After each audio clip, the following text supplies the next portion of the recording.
And the way the algorithm works is if you watch a video for more than 20 seconds on a pickle gosh darn sandwich, they're going to keep putting them in your For You page, right? Like, Right. so I tell people now that like are like, I want to be a host, I want to have a TV show. I'm like, no, what you want to do is build your social platform, build your brand, and really pump out great content on social media, cross promote, get people to be guests on yours based on your creative and your brand with another person's creative and brand. And it will just skyrocket. I had to start working literally a week later, and Chuck Barris was a friend of my mother's, and he said, come and meet with me. And so I went to the Sunset Gower Studios. I met with Chuck Barris, and he said, well, what do you want to do? And I was like, I don't know. I mean, my mom died. I'm dropping out of college basically to start working. And he gave me a job. We worked a season of Dating Game, one day off, a season of Newlywed Game, one day off, and a season of Gong Show.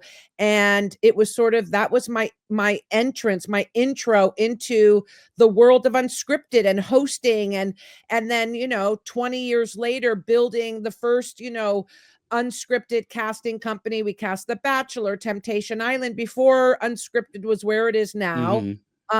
And managing hosts before anybody like when I opened up my management company, big agents were like, you'll never survive just having hosts. Not only did I survive, but thrived and became the go-to.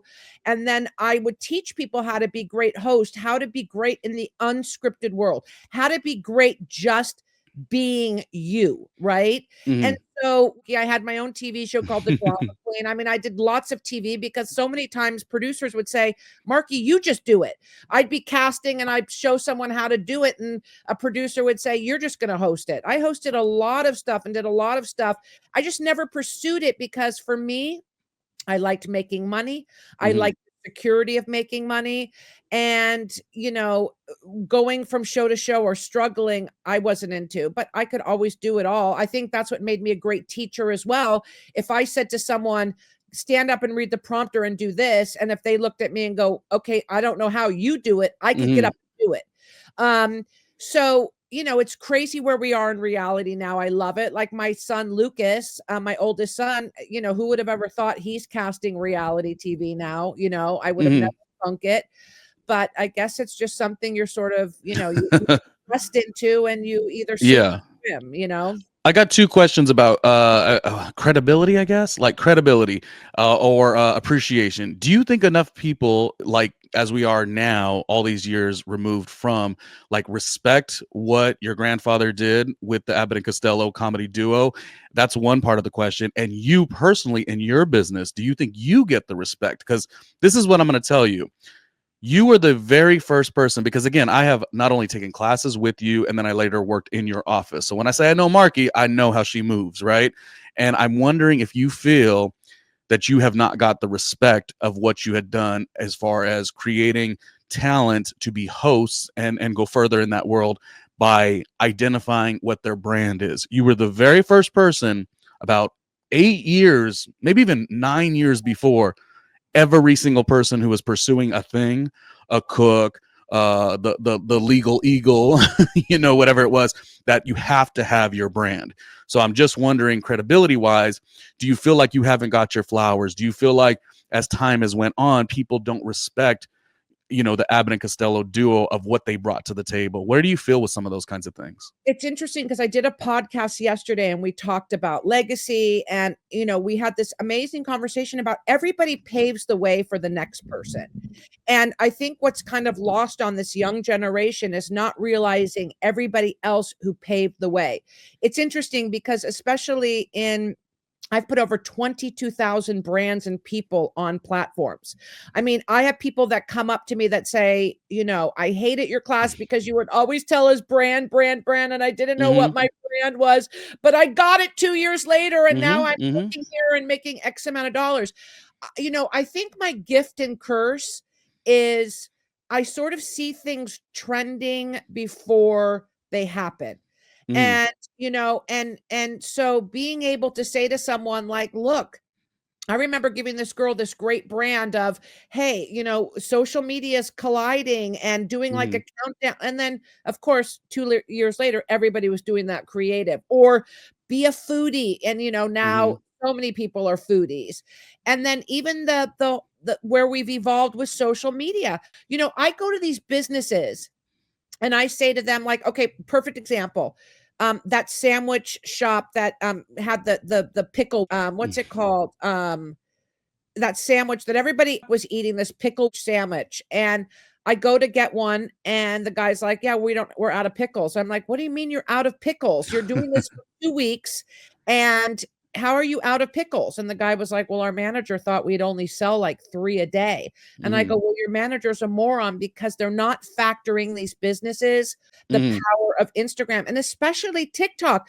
People literally eat in their cars, and they're Yeah. eating pickle witches. And if someone's scrolling, I'm like, ooh, that's good. And the way the algorithm works is if you watch a video for more than 20 seconds on a pickle gosh darn sandwich, they're going to Mhm. keep putting them in your For You page, right? Like, Right.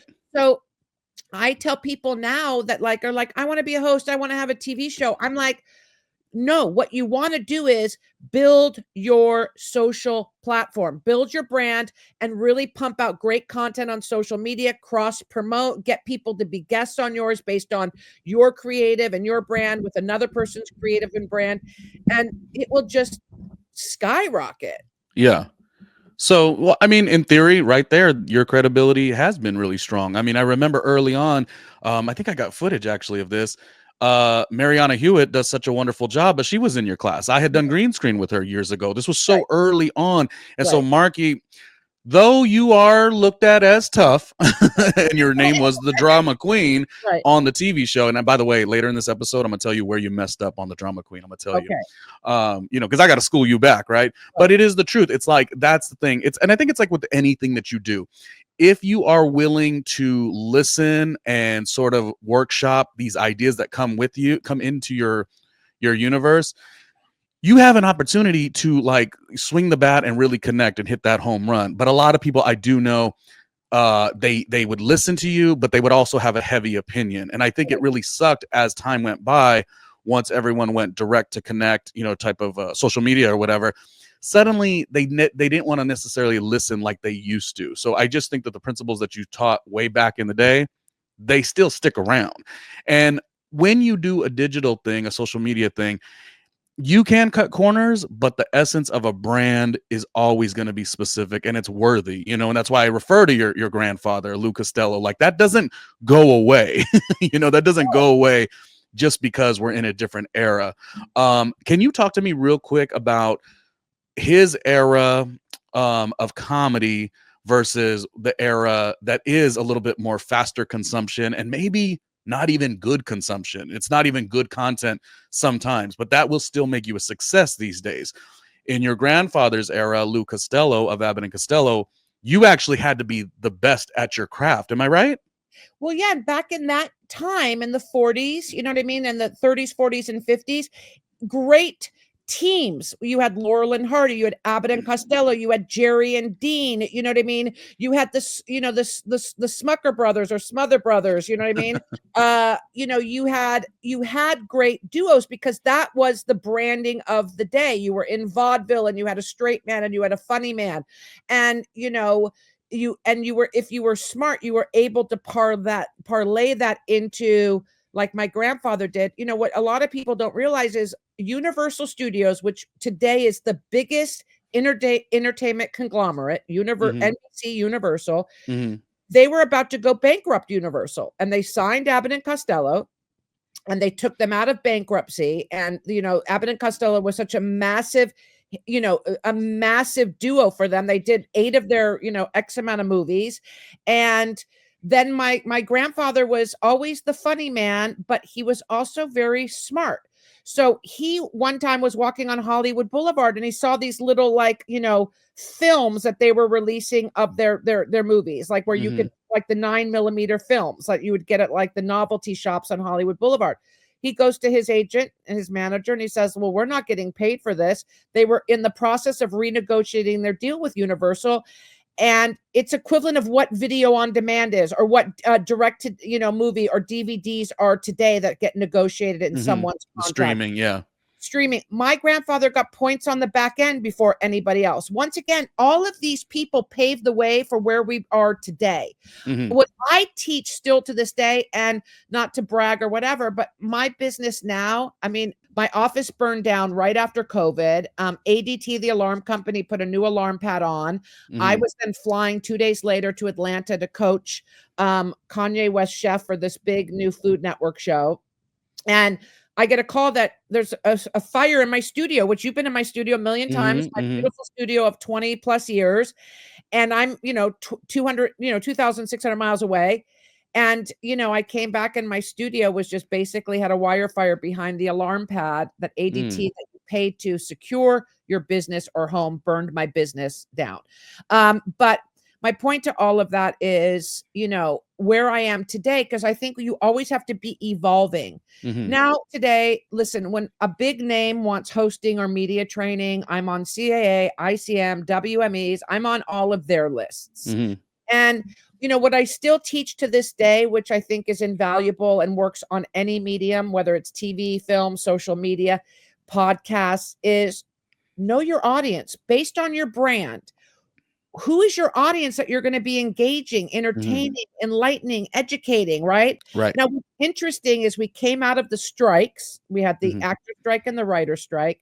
And a lot of big name actors started to do unscripted, because that was one thing you could still do without crossing the picket line, because unscripted is a completely different genre than SAG. It's after and it's unscripted. You had like a Terry Bradshaw did one. You even had oh my God, dude, Anthony Anderson. A lot of people, Palmer. You have Niecy Nash. You have Rob Lowe. You have all of these huge names hosting, and they realized, wait a minute, I can still do my scripted show about the fire department in Austin. I can host the floor. You know what I mean? I can go and do a movie.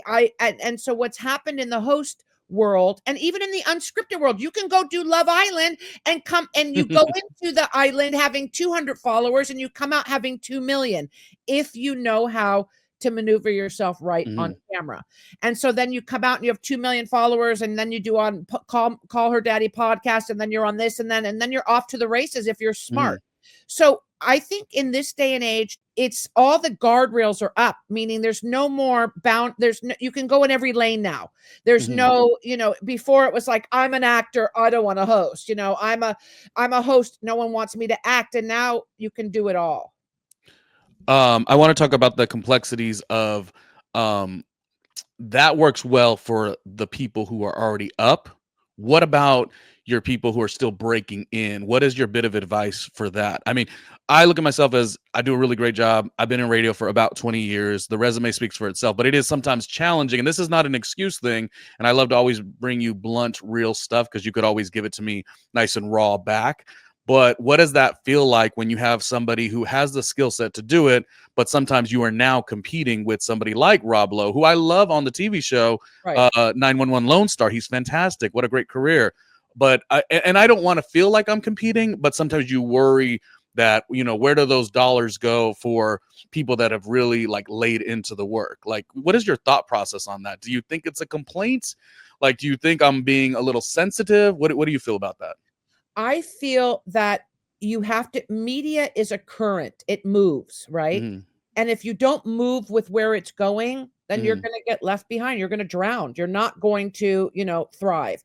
And it's interesting. I was coaching a girl the other day. She's got a nice following on social media. She's got some brand deals. She has a podcast. She has a deal with this other company to do stuff on their digital platform. But she's like, I just can't, get past the finish line. And I said, I looked at all of your stuff and I explained to her why. I said, because you are still holding yourself back. There is something that you're not doing, like, meaning you get there, but then you pull back. You're almost too afraid of offending anybody. And here's where we are. Listen when I tell this to all of your listeners. You've got to push the envelope, and you have to be unapologetically yourself. The minute you're holding yourself back to be like, oh, I don't want to offend them, or I don't want to say this, those days are over. You've got to be for what you stand for, and you've got to like you Mhm. can't be afraid to push that envelope. It's evolving.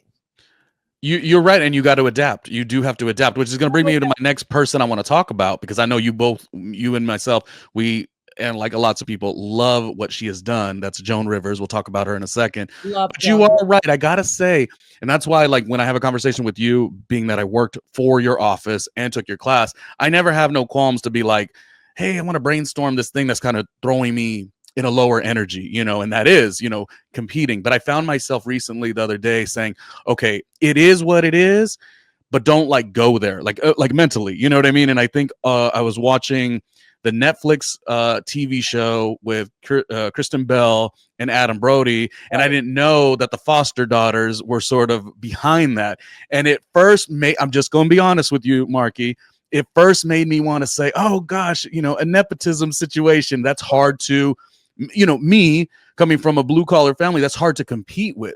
Right. And while that's true, and I feel that, I also learned, and this is just super recent, I also learned step into what it is that you are randomly with Ronnie Jr., 20 years of this. Like nobody's going to touch that ever. That is a credibility thing that, like it or not, I've done it. Right.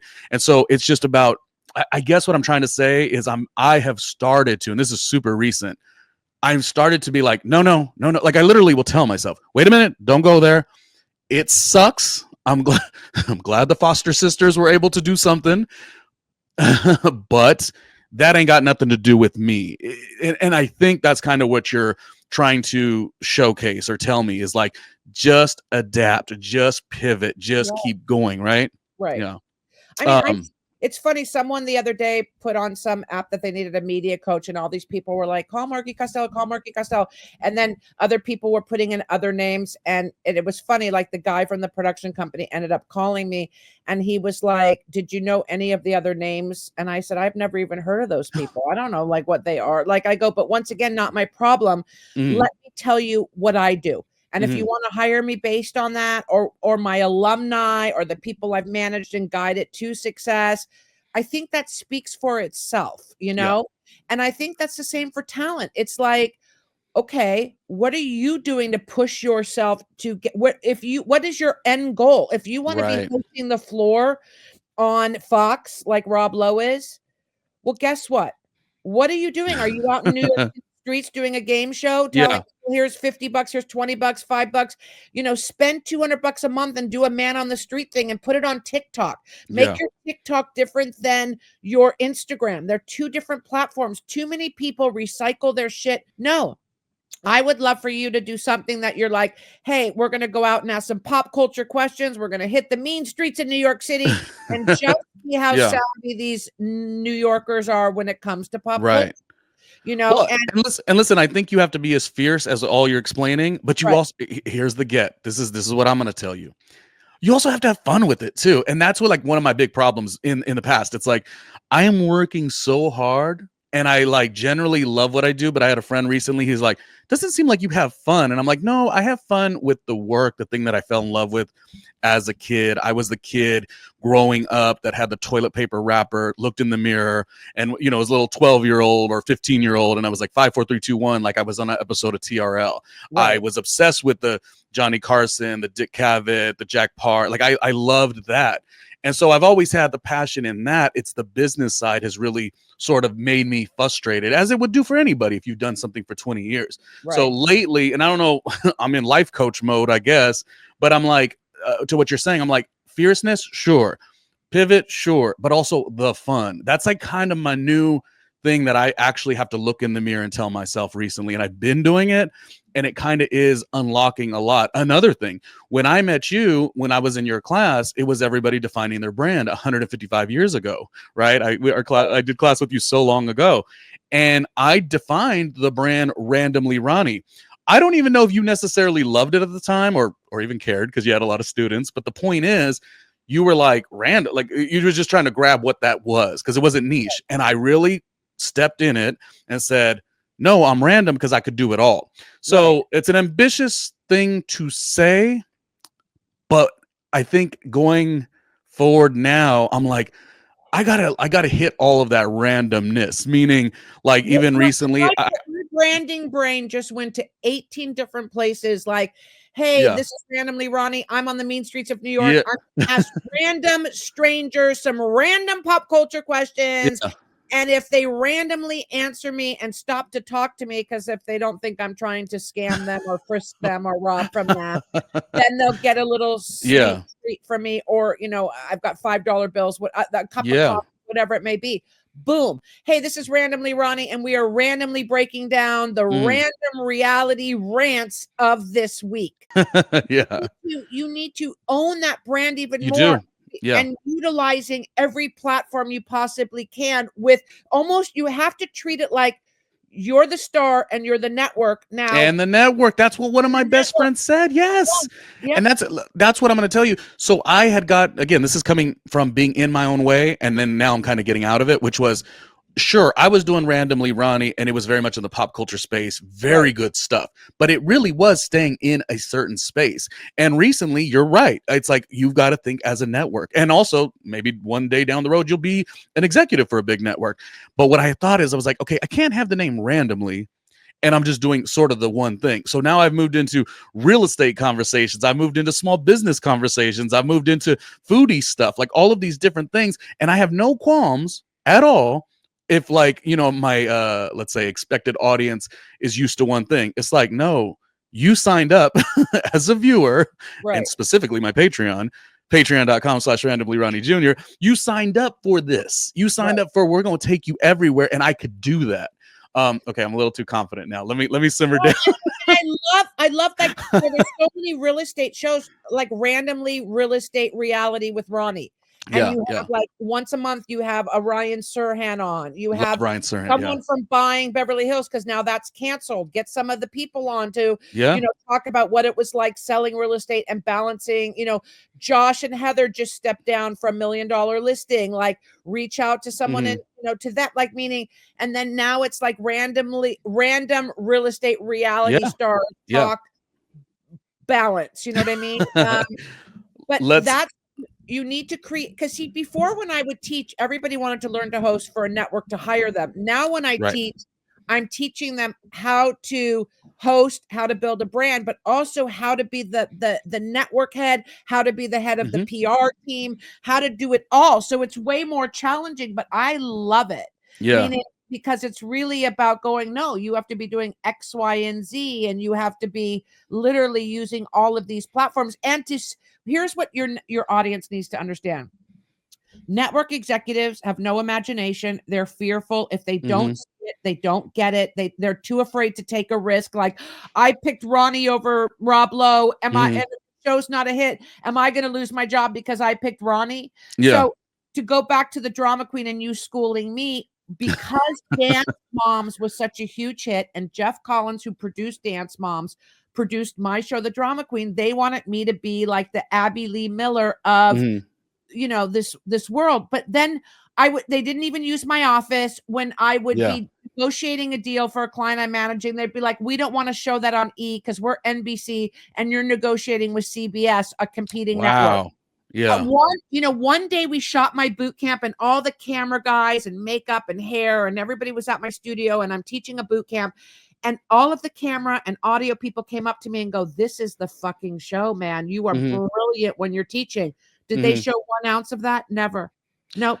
And to me, it was like, if you want me to be like Abby, she teaches fucking dance. Let me teach my goddamn classes. No, you're too worried about me going to therapy with my baby daddy. And that's not authentic. So to be perfectly honest, I hated it because it was not my authentic life, and that's why it didn't succeed. Because if they would have authentically had Marki Costello unapologetically doing what she does, it would have been a huge hit. But you are trying to mold me into, I'm not Abby Lee Miller. Yeah. So they're taking a foregone conclusion, a success, and they're just trying to that worked, and then trying to put me in that format versus that format worked. Now let's evolve this format, taking like 3 kernels from this one and popping them with this one, but they're too afraid.